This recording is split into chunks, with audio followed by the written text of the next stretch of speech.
আজ হয়তো একটা ভুল বলে ফেলছি, মিথ্যা বলে, হতেই পারে, কিন্তু লাগাতার মিশা কথা। কথা বুঝছেন নি আমার কথাটা? প্রত্যেকদিন মিশা কথা।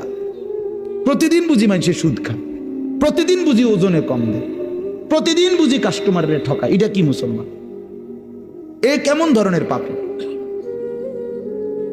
30 বছর বুঝি প্রত্যেক দিন টেলিভিশন চলবে আপনার ঘরে, প্রতিদিন আপনার ঘরে নিয়ম মাফিক নাচ গান নর্তকের ছবি চলবে। আপনাদের আখিরাত নাই?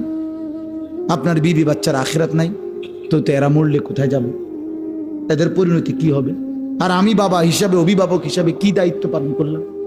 খাট পালং আর সোফা, ফার্নিচার, কাঁচের প্লেট আর নুনের বাটি, এটাই ছিল জিম্মাদারি না? একজন মুসলমানের দায়িত্ব তার স্ত্রী সন্তানের জন্য এই শুধু খাট পালং আর সোফা ফার্নিচার ব্যবস্থা করা, এই তো না? বলেন না বাবা, বলেন তো কি দায়িত্ব ছিল? কোরআন শরীফ